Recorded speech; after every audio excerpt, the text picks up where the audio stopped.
اعوذ باللہ من الشیطان الرجیم بسم اللہ الرحمن الرحیم اللہم صلی علی سیدنا محمد وعلی آل سیدنا محمد وبارک وسلم۔ تمام دیکھنے سننے والوں کو محمد نظام عالم قریشی کی طرف سے السلام علیکم ورحمۃ اللہ وبرکاتہ۔ نبوت و رسالت کی چھاؤں میں غار حرا کے اندر رسول اللہ صلی اللہ علیہ وآلہ وسلم کی عمر شریف جب 40 برس کے قریب ہو چکی تو آپ صلی اللہ علیہ وآلہ وسلم کو تنہائی محبوب ہو گئی، چنانچہ آپ یاد الہی میں وقت گزارنے کے لیے ستو اور پانی لے کر مکہ سے کوئی 2 میل دور کوہ حرا کے اندر غار میں جا رہتے۔ یہ ایک مختصر سا غار ہے جس کا طول 4 گز اور عرض 2.25 گز ہے۔ یہ نیچے کی جانب گہرا نہیں ہے بلکہ ایک مختصر راستے کے بازو میں اوپر کی چٹانوں کے باہم ملنے سے ایک کوتل کی شکل اختیار کیے ہوئے ہے۔ آپ صلی اللہ علیہ وآلہ وسلم جب یہاں تشریف لے جاتے تو حضرت خدیجہ رضی اللہ عنہ بھی آپ صلی اللہ علیہ وآلہ وسلم کے ہمراہ جاتی اور قریب ہی کسی جگہ موجود رہتی۔ آپ صلی اللہ علیہ وآلہ وسلم رمضان بھر اس غار میں قیام فرماتے، آنے جانے والے مسکینوں کو کھانا کھلاتے اور بقایا اوقات اللہ کی عبادت میں گزارتے۔ کائنات کے مشاہد اور اس کے پیچھے کار فرما قدرت نادرہ پر غور فرماتے۔ آپ صلی اللہ علیہ وآلہ وسلم کو اپنی قوم کے شرکیہ عقائد اور واہیات تصورات پر بالکل اطمینان نہ تھا۔ نبی صلی اللہ علیہ وآلہ وسلم کی یہ تنہائی پسندی بھی در حقیقت اللہ تعالیٰ کی تدبیر کا ایک حصہ تھی۔ اس طرح اللہ تعالیٰ آپ کو آنے والے کار عظیم کے لیے تیار کر رہا تھا۔ در حقیقت جس روح کے لیے بھی یہ مقدر ہو کہ وہ انسانی زندگی کے حقائق پر اثر انداز ہو کر ان کا رخ بدل ڈالے، اس کے لیے ضروری ہے کہ زمین کے مشاغل زندگی کے شور اور لوگوں کے چھوٹے چھوٹے ہم و غم کی دنیا سے کٹ کر کچھ عرصہ کے لیے الگ تھلگ اور خلوت نشین رہے۔ ٹھیک اسی سنت کے مطابق جب اللہ تعالیٰ نے محمد صلی اللہ علیہ وآلہ وسلم کو امانت کبریٰ کا بوجھ اٹھانے، روئے زمین کو بدلنے اور خطہ تحریک کو موڑنے کے لیے تیار کرنا چاہا تو رسالت کی ذمہ داری عائد کرنے سے 3 سال پہلے آپ صلی اللہ علیہ وآلہ وسلم کے لیے خلوت نشینی مقرر کر دی۔ جب آپ صلی اللہ علیہ وآلہ وسلم کی عمر 40 برس ہو گئی تو زندگی کے افق کے پار سے آثار نبوت چمکنا اور جگمگانا شروع ہوئے۔ یہ آثار خواب تھے۔ آپ صلی اللہ علیہ وآلہ وسلم جو بھی خواب دیکھتے وہ سچ ثابت ہوتے۔ اسی حالت پر 6 ماہ کا عرصہ گزر گیا جو مدت نبوت کا 46واں حصہ ہے اور کل مدت نبوت 30 برس ہے۔ اس کے بعد جب غار حرا میں خلوت نشینی کا 3واں سال آیا تو اللہ تعالیٰ نے چاہا کہ روئے زمین کے باشندوں پر اس کی رحمت کا فیضان ہو، چنانچہ اللہ تعالیٰ نے آپ صلی اللہ علیہ وآلہ وسلم کو نبوت سے مشرف کیا اور حضرت جبرائیل علیہ السلام قرآن مجید کی چند آیات لے کر آپ صلی اللہ علیہ وآلہ وسلم کے پاس تشریف لائے۔ یہ ماہ رمضان تھا۔ رمضان کا مہینہ ہی وہ بابرکت مہینہ ہے جس میں قرآن کریم نازل کیا گیا، اور ارشاد ہے انا انزلناہ فی لیلۃ القدر، یعنی ہم نے قرآن کو لیلۃ القدر میں نازل کیا، اور معلوم ہے کہ لیلۃ القدر رمضان میں ہے۔ یہی لیلۃ القدر اللہ تعالیٰ کے اس ارشاد میں بھی مراد ہے، ہم نے قرآن مجید کو ایک بابرکت رات میں اتارا، ہم لوگوں کو عذاب کے خطرے سے آگاہ کرنے والے ہیں۔ اب ذرا حضرت عائشہ رضی اللہ عنہ کی زبانی اس واقعے کی تفصیلات سنیں۔ یہ انوار لاہوت کا ایک ایسا شعلہ تھا جس سے کفر و ضلالت کی تاریکیاں چھٹتی چلی گئیں، یہاں تک کہ زندگی کی رفتار بدل گئی اور تاریخ کا رخ پلٹ گیا۔ حضرت عائشہ رضی اللہ عنہ فرماتی ہیں، رسول اللہ صلی اللہ علیہ وآلہ وسلم پر وحی کی ابتدا نیند میں اچھے خواب سے ہوئی۔ آپ جو بھی خواب دیکھتے وہ سچ ثابت ہوتے۔ پھر آپ کو تنہائی محبوب ہو گئی، چنانچہ آپ غار حرا میں خلوت اختیار فرماتے اور کئی رات گھر تشریف لائے بغیر مصروف عبادت رہتے۔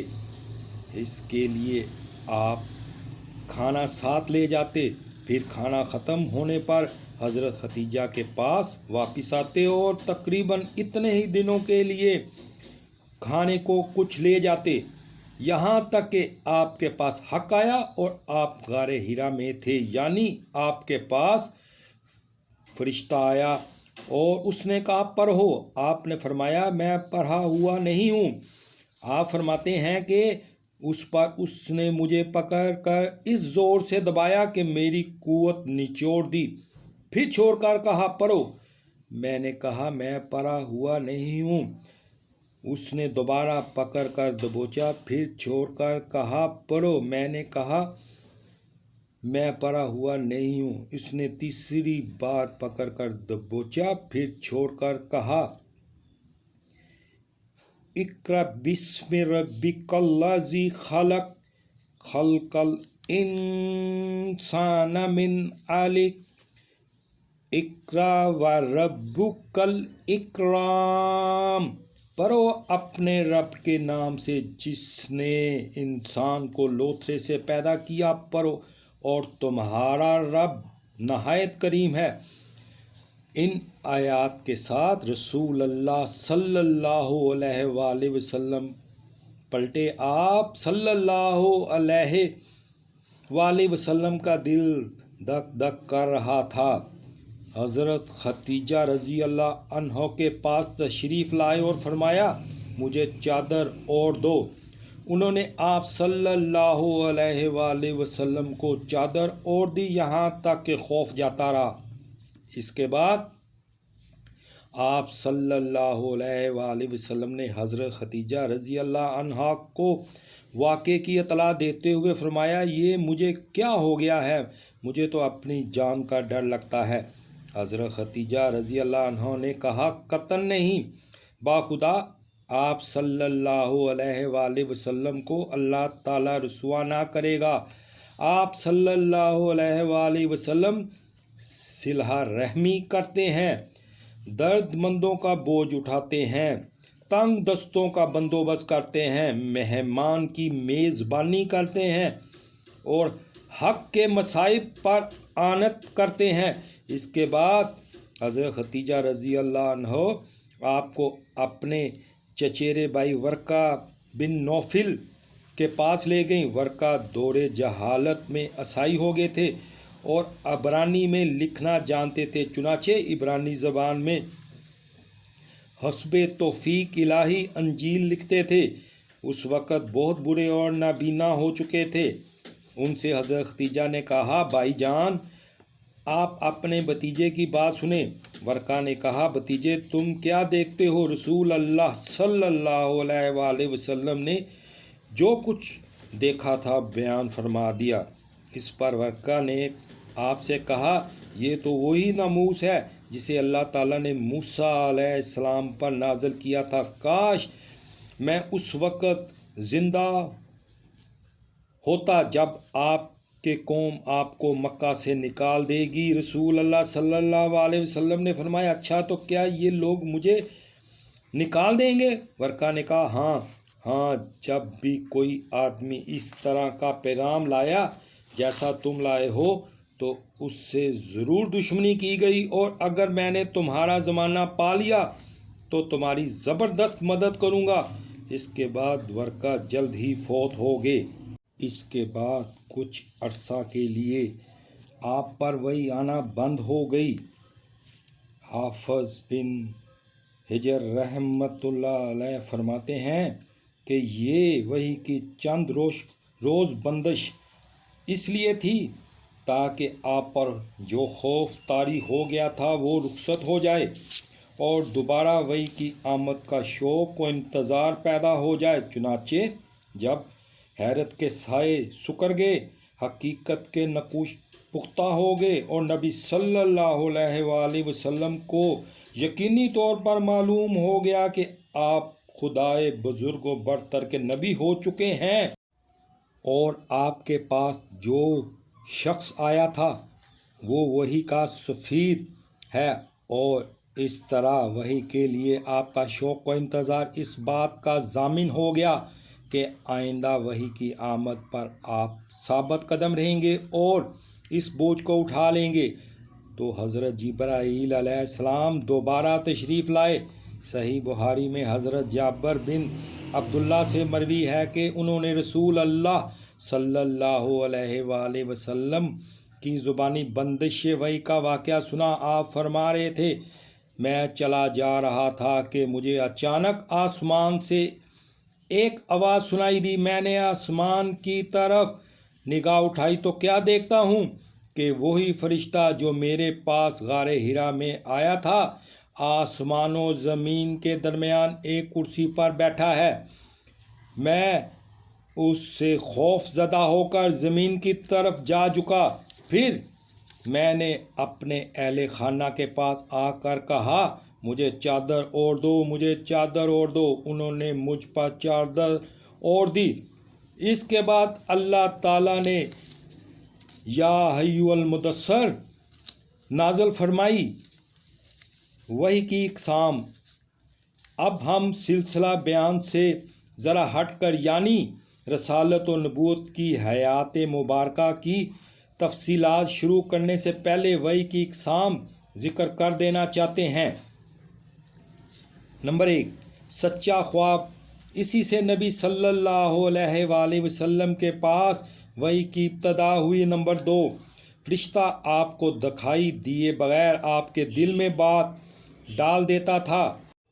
نمبر 3، فرشتہ نبی صلی اللہ علیہ وآلہ وسلم کے لیے آدمی کی شکل اختیار کر کے آپ کو مخاطب کرتا، پھر جو کچھ وہ کہتا اسے آپ یاد کر لیتے۔ اس صورت میں کبھی کبھی صحابہ کرام بھی فرشتے کو دیکھتے تھے۔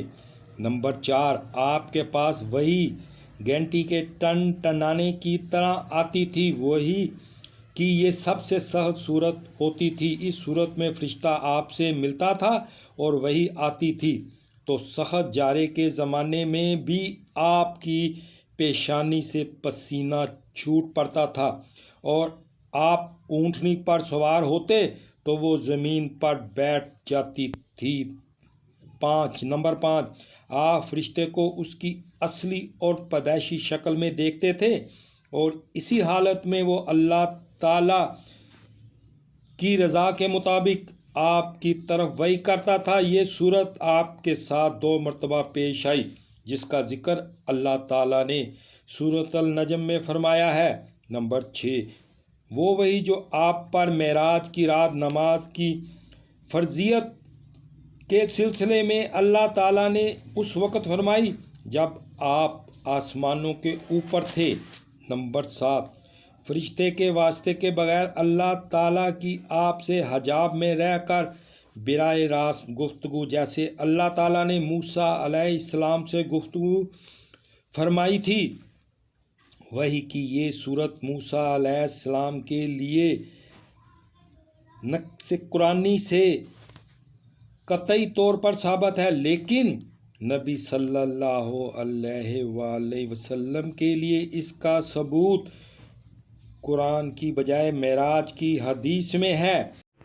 ہمارے چینل کو سبسکرائب کر لیں اور بیل آئیکن پر کلک کر دیں تاکہ آنے والی ہر نئی ویڈیو کا نوٹیفیکیشن آپ تک پہنچ سکے۔